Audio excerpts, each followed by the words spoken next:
Uno elige qué contar y cuánto contar para construir su propia historia. Y la política manipula la historia según sus intereses. Aquí comienza La Política de la Historia. La Política de la Historia. Muy buenas tardes, bienvenidos a La Política de la Historia. Hoy una nueva emisión, por supuesto, ya saben que este programa se dedica, si bien es un programa de historia, también trabaja sobre la manipulación política de esa historia. Y de eso se trata este programa, porque hoy tenemos un programa bastante intenso, porque hay mucha información para compartir con todos nuestros oyentes y la verdad que siempre se nos queda corto el programa. Hoy tenemos para compartir con ustedes, por supuesto, curiosidades, historia internacional, nacional. Vamos a hablar sobre pensamiento latinoamericano y vamos a tener una entrevista prácticamente de lujo con una persona que realmente sabe muchísimo de la temática. Y por supuesto, hoy vamos a incorporar una sección que es la de deportes. Deportes en el recuerdo, que también ya podés quedarte enganchado para saber de qué se trata. ¿Querés contactarte con nosotros? Lo podés hacer al 4795-2160, a www.tunnel57.com.ar o en el Facebook www.facebook.com/La Política de la Historia. Mi nombre es Andrés Correché y junto a Carlos Prince en la operación técnica te vamos a acompañar durante esta hora con muchísima información y por supuesto con muchas ganas de estar compartiendo esta información con ustedes. Vamos a escuchar un tema y enseguida regresamos con el primer bloque fuerte de La Política de la Historia.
The reason for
Estás escuchando La Política de la Historia con Andrés Correche.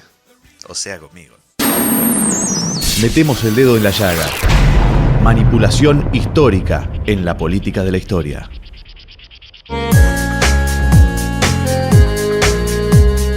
Segundo bloque de la política de la historia y, como decía el separador, esta es la manipulación política de la historia. Cosas que bueno, se fueron modificando a medida que fue pasando el tiempo en relación a la historia, contextos históricos. Y ahora vamos a hablar de una temática bastante recurrente cuando uno habla de historia, que es la época nazi. En realidad lo que vamos a hablar son cuestiones que tienen que ver con la diagramación, el nivel de la conformación del pensamiento nazi. Es decir, cuando se plantea que Hitler era una persona que nació de por sí malo, con el gen del mal, como se ha planteado, en realidad hay que entender el contexto. En esa época, a fines de 1800, había un contexto bastante violento y era natural la violencia. Entonces, no es que nace con el gen del mal, nace con un contexto que él, de alguna manera, se adapta a ese contexto, y eso, más alguna que otra cuestión interior o personal, hace que, de alguna manera, termine lo que fue el régimen nazi. En realidad, vieron que Hitler no era alemán. Hitler era austríaco. Y él propone una raza aria, una raza única, una raza sobresaliente por sobre el resto, y toma determinados tips que tienen que ver con la fisonomía y la intelectualidad para conformar esa raza aria. Cuando decimos tips o referencias, podemos llegar a decir el target alemán, rubiecitos, ojos celestes, altos, normalmente altos, con determinada intelectualidad. El tema es que esto que se propone como una raza aria tiene de alguna manera una extracción de otro movimiento que no tenía absolutamente nada que ver con ese movimiento que pretendía Hitler, que era el socialismo. Engels, uno de los grandes referentes del socialismo a nivel mundial, en una de sus referencias habla del level ground, que es un criterio que trabaja sobre, es cierto, una raza sobresaliente, pero con un entorno, por supuesto, un escenario socialista.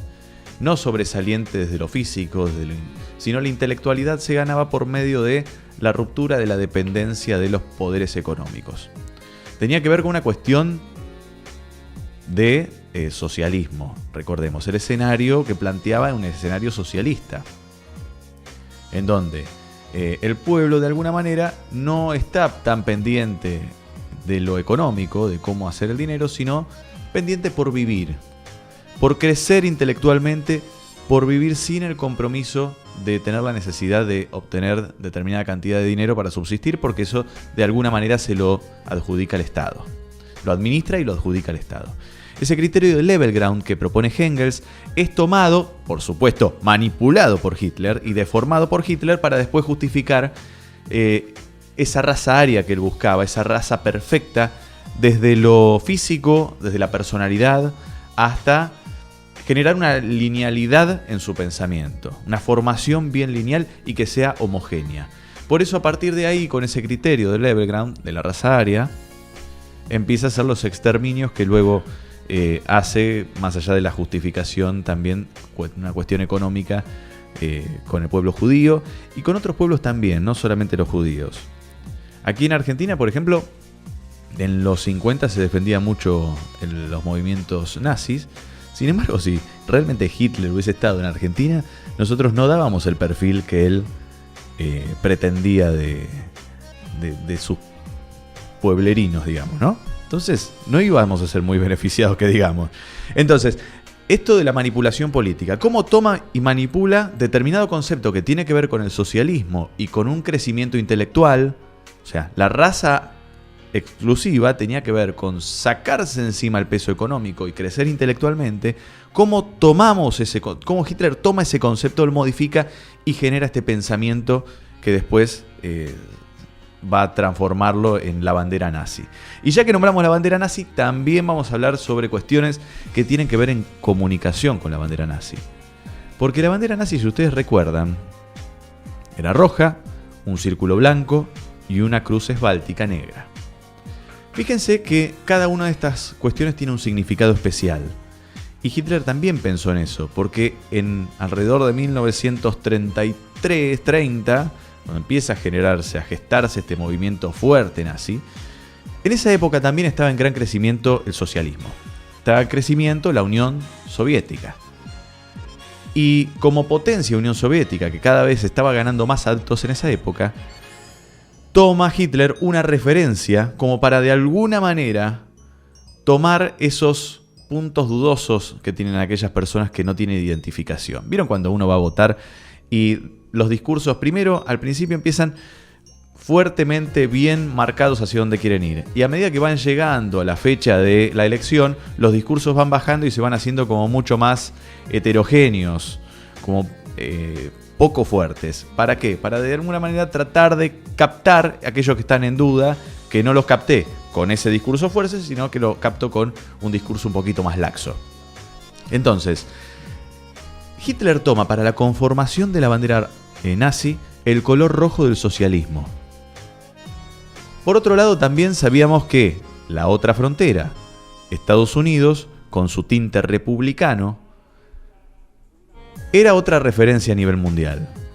Y Hitler toma el blanco, que era en esa época el color... Bueno, vieron que la bandera estadounidense, las barras son rojas y blancas. El blanco significa república. Toma el blanco de república. Y por otro lado, toma la cruz esváltica, que uno dice, es raro, es como una cruz rota, en realidad está en contra del cristianismo, pero en realidad no. Esa cruz esváltica en la filosofía musulmán tiene otro significado que tiene que ver con la suerte. Entonces, la conformación de la bandera es mitad socialista, mitad capitalista y la suerte en el medio. Realmente es una conformación de una ensalada intelectual y política que realmente confundió mucho a la gente, porque no es una referencia bien directa de lo que pretendía él después con las políticas que él realizó. Pero fue una buena estrategia comunicacional para poder captar a la mayor cantidad de gente. Eso, sumado a un discurso bastante persuasivo, hizo que el contexto económico de Alemania le dé un empujoncito para que él pueda después afirmar determinados poderes. Y otra cosita más, que a veces estaba en la bandera, a veces no, era el águila imperial. El águila imperial justamente es el imperio, esto de empezar a avanzar sobre los límites. Entonces, fíjense todo el mix político, intelectual, el terrible lío que hay en el medio con solamente la conformación de la bandera. En la confusión, ahí tiene Hitler la ganancia para ingresar y empezar a colocar determinadas políticas, justificando el level ground que viene de Engels, con una manipulación previa para después poder hacer las políticas que él realizó en toda su campaña de la Alemania nazi. Bueno, podés comunicarte con nosotros al 4795-2160. Acordate que estás en la política de la historia y nos podés contactar por Facebook también en www.facebook La Política de la Historia. Así nos buscas y ya sumás el me gusta y ahí estás conectado con nosotros. Escuchamos echarle un tema y enseguida regresamos con más La Política de la Historia.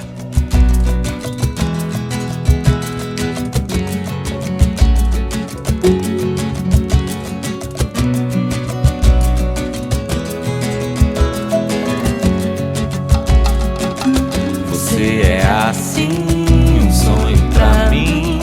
E quando não te vejo, eu penso em você desde o amanhecer até quando eu me deito.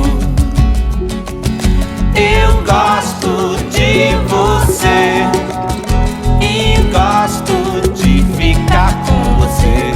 Meu riso é tão feliz contigo. O meu melhor amigo é o meu amor. E a gente cantar, e a gente dançar, e a gente não se cansa de ser criança.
gosto de você, eu gosto de ficar com você. Meu riso é tão feliz contigo, o meu melhor amigo é o meu amor.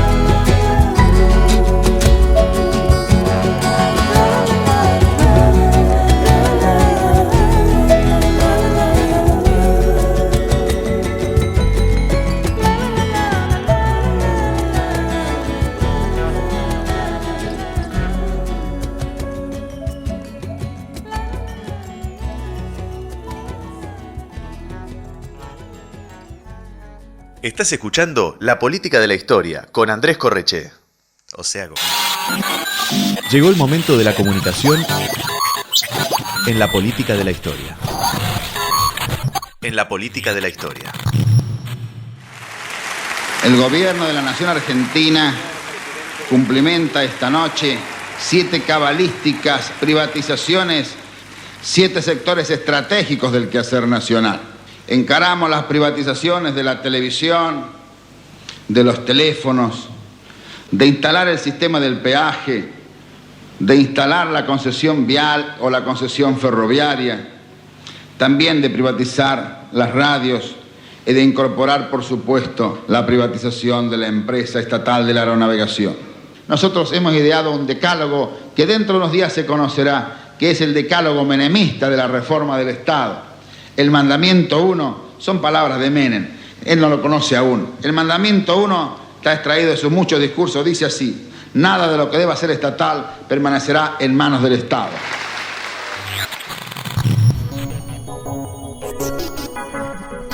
Qué cosa de loco que es escuchar a el ex ministro de Economía, Dromi. Ay, Dios santo, por favor.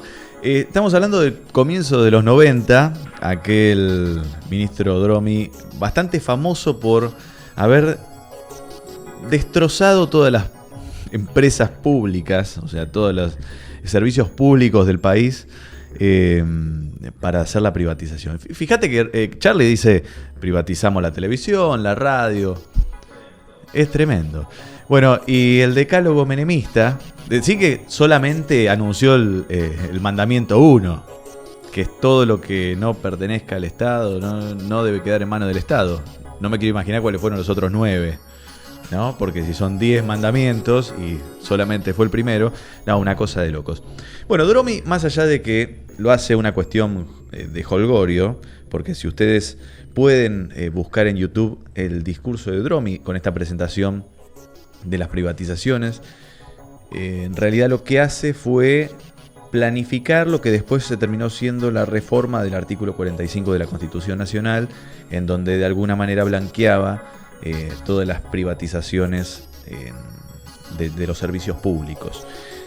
Principalmente, y creo que en este tipo de privatizaciones, la cuestión de los transportes, los peajes, esto que él comunicó, realmente se dio en una década en donde lo que se argumentaba no le importaba nada, absolutamente nada, al oyente. Realmente, porque si ustedes recuerdan, estamos hablando de la misma época, unos años después, en donde Menem... ¿Me lo buscas, Charlie, después? El discurso de Menem, de la estratosfera y no sé qué. Estamos hablando que en esa época realmente no le importaba nada el público. Uno podía decir lo que se le cante, que estaba bien. Había como una demasiada libertad de expresión, me parece, porque tanta expresión ni le interesaba lo que uno escuchaba. El contenido de este discurso que acaba de dar Dromi, sonriente, era: le entregamos todo a las empresas privadas, que hagan lo que se le cante, ahí con una voz un poco agudita y nasal, que también queda bastante feo. Estamos hablando de una época en donde cualquier barrabasada se podía decir, y que a mí realmente me llama la atención cómo estas cosas que se decían sin ningún tapujo no producían ningún tipo de reclamo social. O si producían, no me extraña también que no salga en los medios porque son beneficiados por la ley Dromi. Esta ley Dromi, que de alguna manera fue tan odiada por los actores actuales de la política, también fue de alguna manera reforzada con el kirchnerismo allá por por los comienzos de la era de Néstor Kirchner, en donde le prorrogó varias licencias, suspendiendo la ley Dromi por unos 10 años más. Si bien recién ahora están haciendo, entre comillas, un desguace mediático, todavía hay determinadas esquirlas de aquella ley de Dromi en el 94 con esa reforma constitucional. A ver, vamos a escuchar también de esa misma época lo que decía Carlos Menem. Se va a licitar un sistema de vuelos espaciales mediante el cual desde una plataforma que quizás se instale en la provincia de Córdoba, esas naves espaciales van a salir de la atmósfera, se van a remontar a la estratosfera y desde ahí elegir el lugar a donde quieran ir. De tal forma que en 1 hora y media podemos estar desde Argentina, en Japón, en Corea o en cualquier parte del mundo. Sinceramente no lo puedo creer. Porque ¿cómo es que se puede decir en un discurso prácticamente cadena nacional, porque salió en todos los medios, semejante barbaridad? Es tremendo. Era en una apertura, si no recuerdo mal, una apertura de un ciclo lectivo en Salta. Claro, los chicos salteños, escuchando lo que decía, no sabían si estaba hablando de algo que puede ser real o un cuento, no sé, de Julio Verne. Algo que es sobrenatural. ¿Cómo? Ellos no tenían para comer, pero sí van a salir cohetes a la estratosfera y en 2 horas estás en Japón. Una cosa de locos. A esas son las barbaridades que ese qué del discurso nosotros muchas veces lo discutimos. Ese qué del discurso falla, porque ya ni siquiera eso les importaba. Fíjense que eso es uno de los puntos en donde no hizo hincapié el menemismo durante toda esa década. Fue una barbaridad. No les interesó el qué. Y esto realmente se vio reflejado. Cuando Dromi habla de unas excelentes cabalísticas modificaciones, ¿qué es ¿a qué se referirá con cabalísticas? ¿De cábala? ¿De cabalo? ¿De qué será? Realmente, ese qué en la década de los 90 desapareció. Si hablamos a nivel discursivo político, creo que los 90 fue la peor época de los discursos políticos y de los spots publicitarios políticos también. Los aliento, por favor, a que ingresen a YouTube, empiecen a buscar videos. Fíjense si lo pueden encontrar a Dromi, a Menem, con estas grandes, no sé, cuentos, digamos, extraordinarios que se mandaba, porque si bien lo siguen repitiendo los programas como satirizándolo, es gravísimo que se haya dicho un discurso de esa forma, con ese contexto y con ese argumento. Realmente es tremendo. Los aliento a que se metan, puedan revisar aquellos discursos de los 90 y van a ver que el desinterés por el discurso político fue tan grande que realmente es indignante. Así que busquen, por supuesto pueden interactuar por medio de nuestra página, vamos a estar respondiendo algunas consultas. Recuerden que podés contactarte con nosotros a www.facebook.com/La Política de la Historia. Vamos a escuchar un tema, Charlie, porque me quedé mal con este discurso entre Dromi y Menem, me dejaron detonado. Escuchamos un poco de música y en el próximo bloque seguimos más con La Política de la Historia.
Could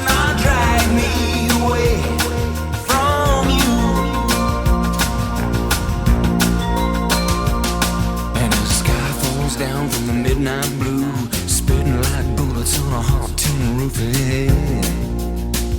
It's a beautiful sound. Oh, it's me and you in a 5-bed truck in a full of red mud, just my luck. Yeah. 100 miles out of town.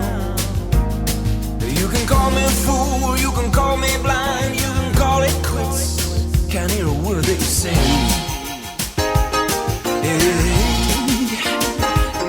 Cause if I had you once, I'm gonna have you twice. I follow my heart instead of good advice. Say you, no matter what you do, wild horses could not drag me away from you.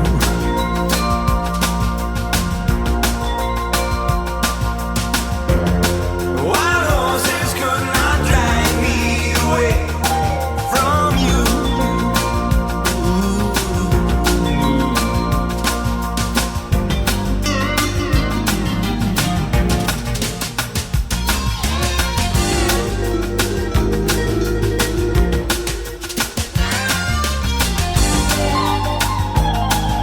Sun goes down on the Arizona plain and the wind whistles by like a runaway train. It's a beautiful thing.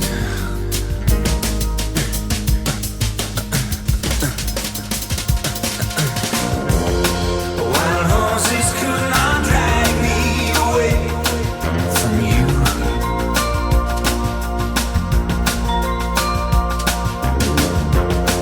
Wild horses could not drag me away from you. Wild horses could not drag me away from you.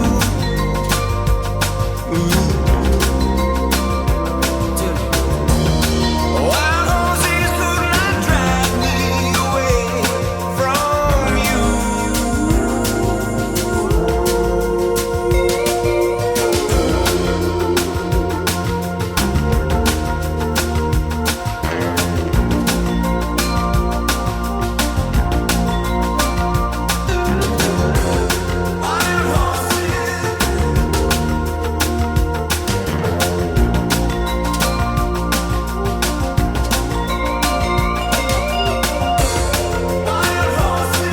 could drag me away from you.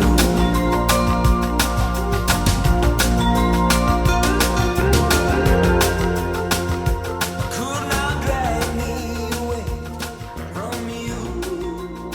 Estás escuchando La Política de la Historia con Andrés Correchet. O sea, conmigo. Relatos salvajes. Vivencias históricas en primera persona.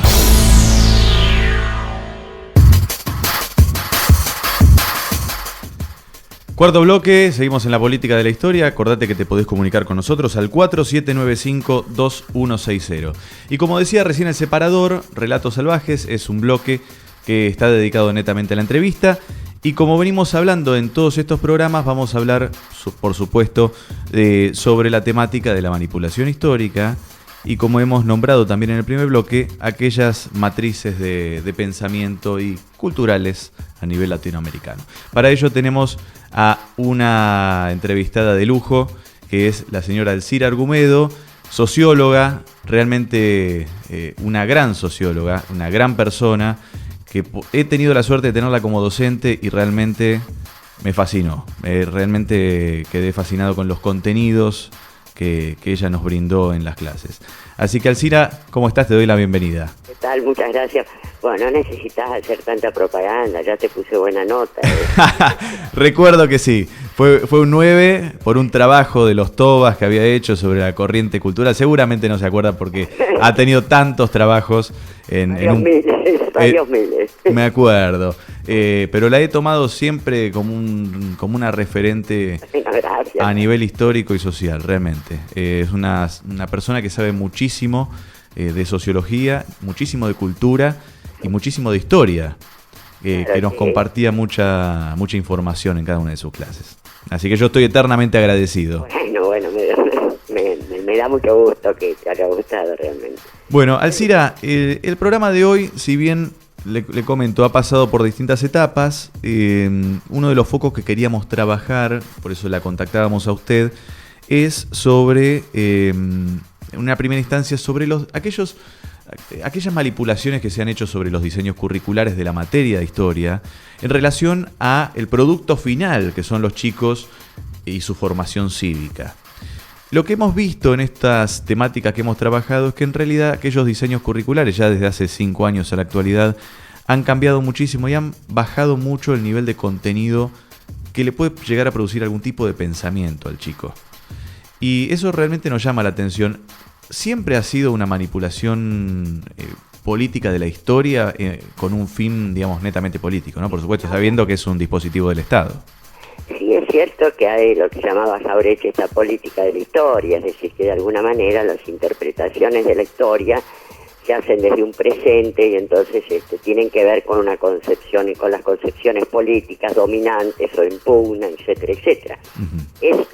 Es una ciencia en debate, como el grueso de las ciencias sociales, ¿no? Están muy mezcladas por la cultura, etcétera, etcétera.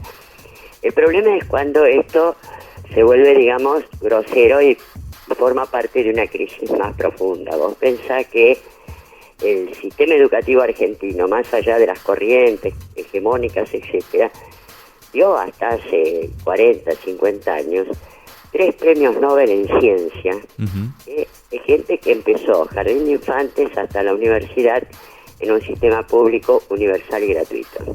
Sí. Este sistema público se derrumbó absolutamente en este momento, sobre todo el secundario. 50% de los jóvenes entre 13 y 18 años han desertado o no han ingresado a la escuela secundaria, lo cual es verdaderamente catastrófico. Sí, realmente. A eso se une que esto no fue una política inocente, es una política que acompaña estas reconversiones tecnológicas de los años 90 y los procesos de marginación social, porque vos no podés, es más difícil disciplinar a una población o marginar a una población si tiene altos niveles educativos. Exactamente. Es clarísimo. Sí. Entonces esto me parece que forma parte de una intencionalidad bastante más perversa de lo que podemos suponer. Y a eso se une que prácticamente desde la Ley Federal de Educación de los años 90, que es donde claramente se termina de destruir el sistema educativo, y en eso tuvo bastante que ver como ideología Filmus, ¿no?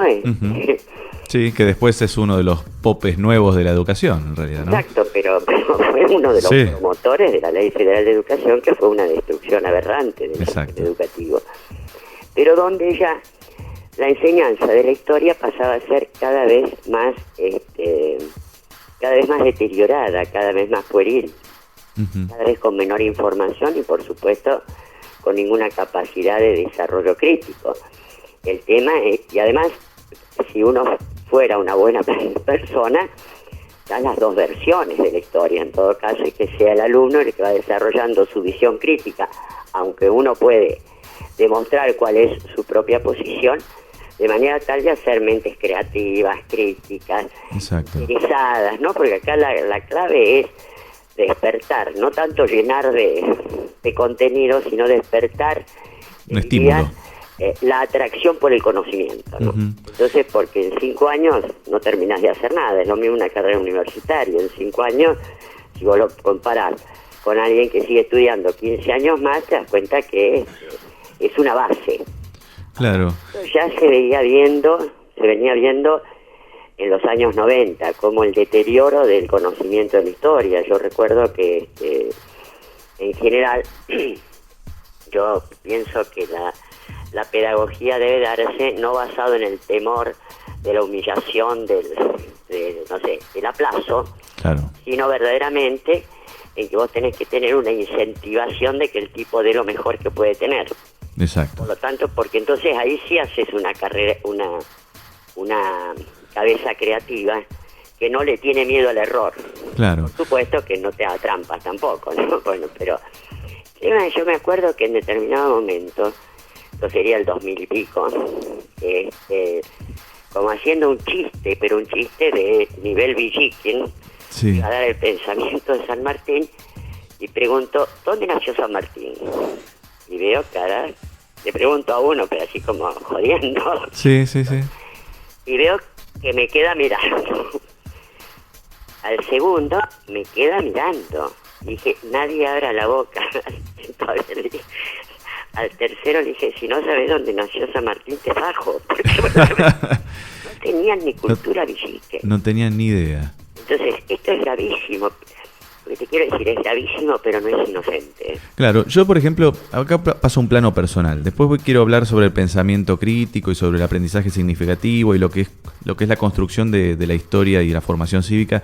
Voy a hacer una pequeña acotación personal.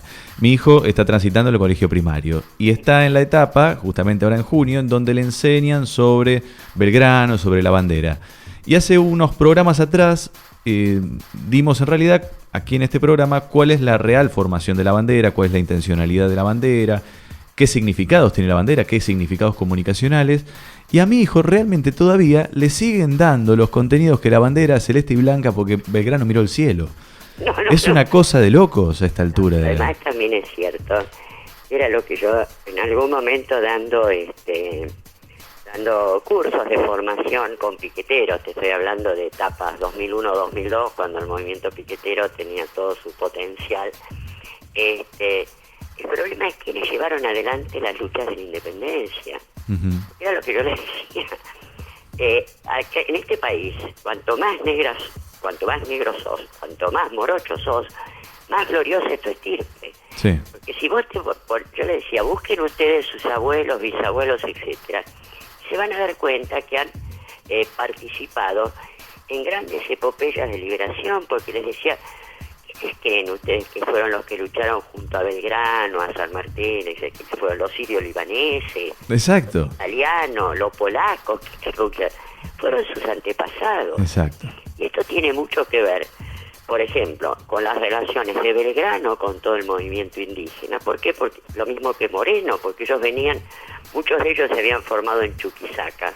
Uh-huh. Pensá, fines del siglo XVIII, comienzos del XIX, donde tenían, hacía poquitos años había sido la revolución de Tupac Amaru. Exacto. Pensá, como si ahora te acordaras de los años 80, ¿no? Uh-huh. 781 y vos estás estudiando en Chuquisaca en el 1909. Sí. Es como si vos tenés bastante fresco lo que pasó en el 81. Exacto. Por lo tanto, muchos de ellos tenían una fuerte influencia del pensamiento indígena, parte de la matriz de pensamiento popular latinoamericano. Exacto.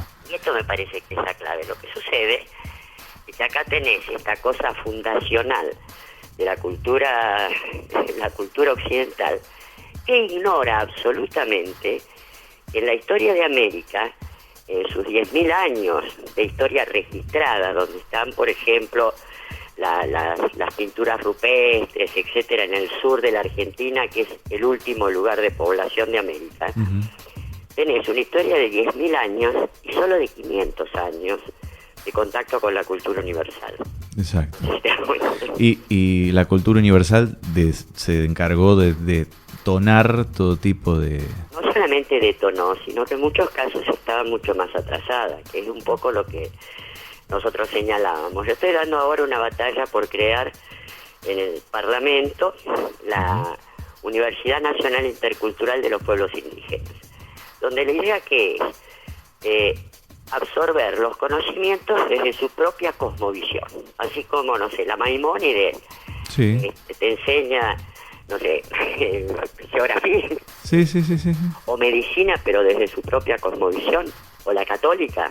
Qué interesante. Ahora, fíjate dos cosas, que en todos los pueblos indígenas, primero, en las culturas precolombinas, en los idiomas precolombinos no existía la palabra pobre. Es decir, ¿hola? Sí, ese dato no lo conocíamos. No concebían la existencia de personas o sectores de su sociedad que no tuvieran cubiertos mínimamente las necesidades básicas, ¿sí?, espirituales y materiales. Es decir, eran culturas de que más allá de sus diferenciaciones, todas se movían sobre valores de solidaridad, reciprocidad, pensamiento colectivo, etcétera.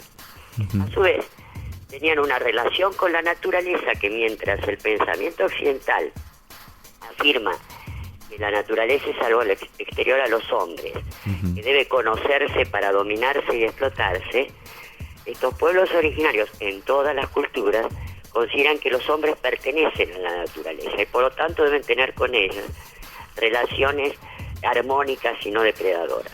Bueno, Con ese concepto también se produce otro tipo de discusión que no viene a este caso, pero cuando los mapuches hoy están en conflicto por la tierra, que ahí están los que reclaman porque tienen el papel, porque las tierras les pertenecen, pero ellos reclaman al revés, que ellos le pertenecen a la tierra. Entonces, ¿cuál de los dos es como el huevo y la gallina? sí, pero además, yo usaba también el ejemplo de los mapuches para ver qué significa la incorporación de elementos de otras culturas desde tu propia cosmovisión. Uh-huh.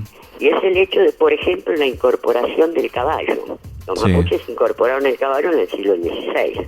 ¿no? Uh-huh. Ahora, jamás en estos 5 siglos se les hubiera ocurrido domar o amansar un caballo, clavándole las espuelas, pegándole latigazos y rompiéndole la boca con las riendas, Claro. como nos muestran como una gran festividad en las domas. Exacto. ¿Ellos sabes cómo domaban o amansaban a los caballos? El caballo tarda 2 años en madurar Uh-huh. hasta que puede ser montado. Entonces, durante esos 2 años, todos los días los hablan, les acarician, les sacan las cosquillas de la panza, les soban el lomo, Claro. le dan de comer. Es todo un trabajo, un proceso. ¿Cómo? Es todo un proceso. Es todo un proceso, pero además no violento. No sé si te das cuenta la diferencia Sí, totalmente. amansar un animal pegándole, clavándole espuelas y dándole latigazos, o amansando un animal hablándole, acariciándolo, dándole de comer, teniendo una relación con ese, que después por eso en 500 años nunca utilizaron ni látigo, ni fusta, ni nada por el estilo, y sin embargo incorporaron al caballo. Bueno, Uh-huh. esta es una de las claves, pero además vos ves otras culturas, por ejemplo, las culturas mesoamericanas, desde el siglo V a.C., tenían una concepción del universo, por la cual el centro del universo era el Sol, y la Tierra un planeta que daba vueltas a su alrededor. Uh-huh. Es decir, habían hecho la revolución copernicana Claro, antes que... 2200 años antes que Occidente, y estaban en el siglo V a.C. más avanzados en el campo astronómico y en las matemáticas, que después te lo cuento, no sé si en alguna vez, a lo mejor ya lo había dado en las clases. Sí. Estaban más avanzados que los griegos del siglo de oro de Pericles. Estaban más avanzados en el siglo IV a.C. que Aristóteles. Aristóteles era un pavote. Era un pavote que pensaba, en serio, te lo digo, era un pavote que pensaba que el mundo se componía de capas superpuestas. Sí. Tenían el concepto de cero. Con el concepto de cero, que Occidente recién incorporó en el siglo XI, gracias a la influencia de los árabes que lo traen de la India. Sí.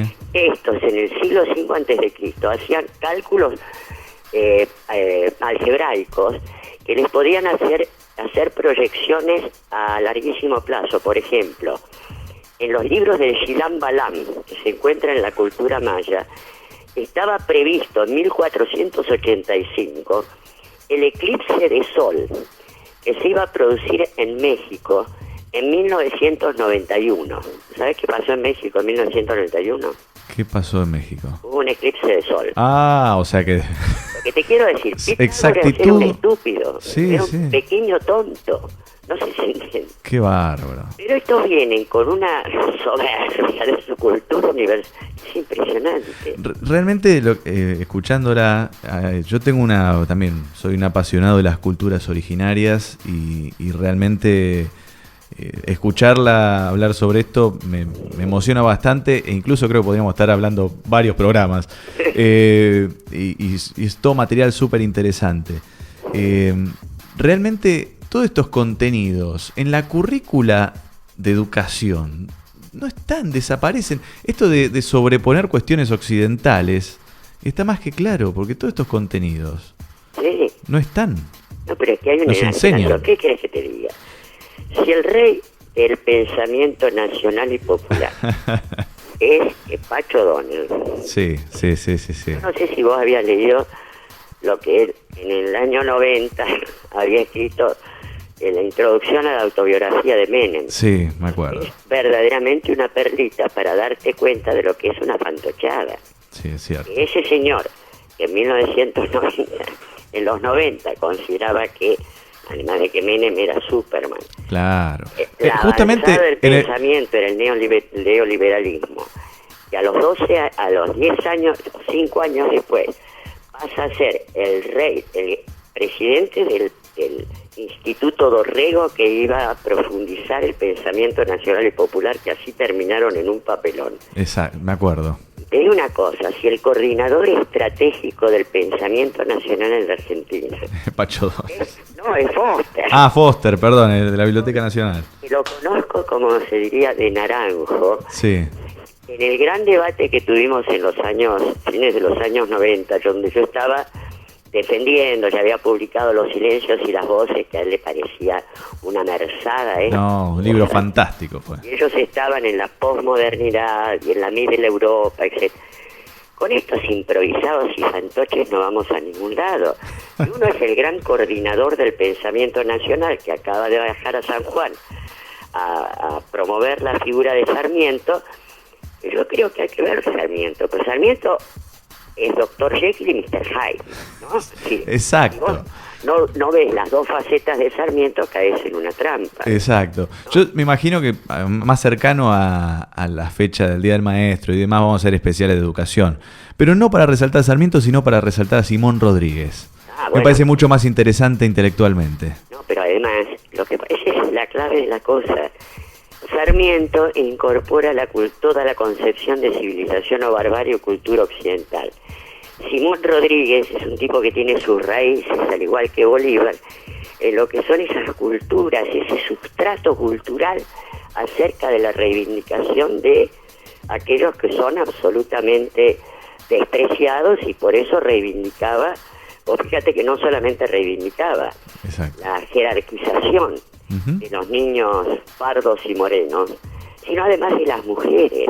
Sí, Sí, la fundamentación de su escuela es que había que formar a las mujeres y darles un oficio para que no se casaran por necesidad. Entonces, una cosa... no, es que leer Simón Rodríguez, yo cuando se acerque voy a compartir, tengo unos escritos de Simón Rodríguez con cartas y demás. Yo tengo ahí las obras completas, siempre lo tomé como una de las claves. Además es uno de los intelectuales más lúcidos. Es increíble. Y no es tan conocido aquí, por ahí reivindicado en su época por Chávez, por ahí Sí. tal vez desde la palabra, pero los reales contenidos intelectuales son dignos de compartir, de Simón Claro, pero Rodríguez. además ahí te da una de las claves que nosotros tomamos en una experiencia, y es que la base, la clave de la educación es el reconocimiento de la dignidad del educando. Ujú. ¿No? ¿Viste eso que él dice? Pretender perfeccionar a un hombre al que se le ha quitado la autoestima, el amor propio, la dignidad, es lo mismo que querer blanquear a un negro raspándole el pellejo. Exacto. Por desuéllelo de una vez. Esa frase es Y el fantástica. tema es que la cultura oficial de la escuela, que todavía se promueve, es tremendamente ofensiva hacia las identidades y los conocimientos de gran parte de la población argentina, no solamente los indígenas, sino gran parte de los cabecitas negras, que lo tenés acá a 20 kilómetros del centro de la ciudad de Buenos Aires. Sí, sí, no tan lejos. Entonces, mientras no llevemos adelante un debate en profundidad con eso, la escuela va a seguir siendo absolutamente agresiva. Ujú. Y el potencial de desarrollo, otra vez, pues soy media charleta, otra vez te cuento la experiencia que hicimos sobre la base de esta hipótesis de Simón Rodríguez Sí, en el año 2002, con chicos cuyas familias sacaban comida de la basura, sí, sí, sí, sí. trabajando con dignidad. Lo habré contado alguna vez, pero siempre estuve muy orgullosa de eso. Ujú. Salieron, después te cuento la Bueno, situación. yo la puedo comprometer en unas cuantas semanas más, cuando nos acerquemos cerca de la fecha del Día del Maestro, que yo voy a hablar esta temática, y me gustaría tener ida y vuelta con usted sobre Simón Rodríguez, trayendo también las políticas de Sarmiento y demás, porque es un debate, me parece fantástico e interesante. Bárbaro. Alcira, ahora volvemos al eje inicial, ¿no? Sí. ¿Cómo es que después de tantos cambios históricos, tantas idas y vueltas, tantas modificaciones, tanto Pacho O'Donnell, por ejemplo, que digo una cosa, después digo otra, tantas modificaciones que ha tenido la historia, tantas destrucciones, tantas reconstrucciones que ha tenido, ¿cómo es que se puede llegar a formar o a entender una matriz cultural o de pensamiento, no diría ni siquiera latinoamericano, ya decirme demasiado, argentino? No, es que yo creo que es latinoamericano porque... En todos lados pasa igual. Un sustrato común. Vos te pones a ver, y no es casualidad que las mismas ideas hayan nacido en un Artigas o, no sé, en un Hidalgo y Morelos, que jamás en su vida se vieron ni se conocieron, pero que ambos toman los sustratos de estas culturas originarias con estos valores básicos que los hacen llevar adelante un pensamiento muy similar. Por eso es latinoamericano. Perfecto. Es latinoamericano no por las separaciones que se dieron los últimos 200 años en repúblicas, sino por el sustrato cultural de concepciones muy, muy enraizadas en las mayorías sociales que tienen ejes comunes de contacto. Por ejemplo, estas dos cosas que te decía de la idea de comunidad frente a la idea del individualismo egoísta o de la matriz liberal de sociedades formadas por individuos que, no sé, que hacen pactos o que se mueven en el mercado, etcétera, etcétera. Entonces, hay un sustrato latinoamericano que viene de esos 10.000 años de historia antes de la conquista. Sí, exacto. Bueno, Alcira, la semana pasada hemos entrevistado, vamos entrevistando gente, ¿no? La semana pasada fue Luis Matini, le recomendamos un libro. Usted me dice el de Voces, yo voy a recomendar otro. Usted que es como una especie de, como el tango Cambalache, Sí. que es el de Laberinto de la Crisis. Les recomiendo a los oyentes leer este libro como para entender qué está pasando hoy. ¿Y cuándo fue escrito, Alcira? Se publicó en el 85, hace exactamente 30 años. 30 años. Y yo les propongo que lean ese libro y van a ver la actualidad que tiene ese contenido. Bueno, alguna vez después pensamos por qué se trabaja, lo que significa trabajar con lo que se llama pensamiento estratégico. Perfecto. Tendencias, etcétera. Eso es para otra charla. Alcira, quedamos comprometidos en unas cuantas semanas, nos volvemos a comunicar y volvemos a salir al aire. Aguárdeme un cachito en línea, nosotros vamos a escuchar un tema y enseguida regresamos con la política de la historia.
is a fine time.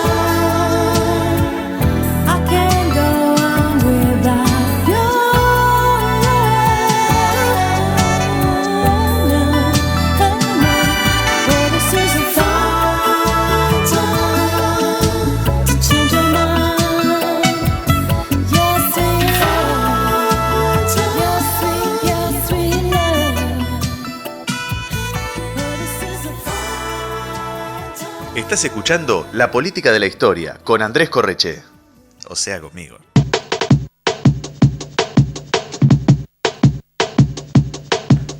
Último bloque, ya nos estamos despidiendo. Hoy se pasó recontra volando el programa. Contactate con nosotros durante la semana. También puedes pedir los temas que te gustaría que charlemos por medio del Facebook en www.facebook.com/La Política de la Historia. Nos buscas ahí. Ya entre mañana y pasado va a estar el audio también en la página. Así que también nos podés escuchar en forma tipo de repetidora. ¿O no, Charlie? Tenemos que mandar saludos a las personas que nos están escuchando. Vamos a pasar a nombrar toda la lista porque son bastantes.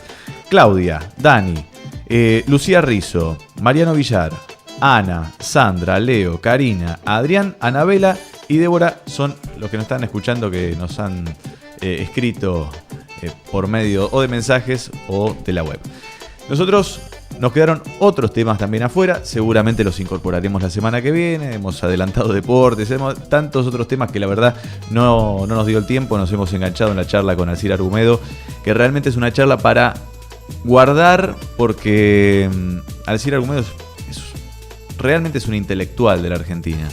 Más allá de tal vez unas cuestiones políticas, que podremos estar de acuerdo o no, o sea, como oyentes, pero como intelectual de la época realmente es impactante lo que sabe. Y la comprometimos para en unos programas más adelante también volver a contactarnos. Nosotros nos tenemos que despedir. Charlie, muchas gracias por esta hora. Muchas gracias a todos los que se han conectado y que se van a conectar también en la semana por medio de la página. Nos contactaremos seguramente por allí, y si no, lo vamos a esperar el próximo martes, como siempre aquí en Túnel 57, para hacer la política de la historia. Chau.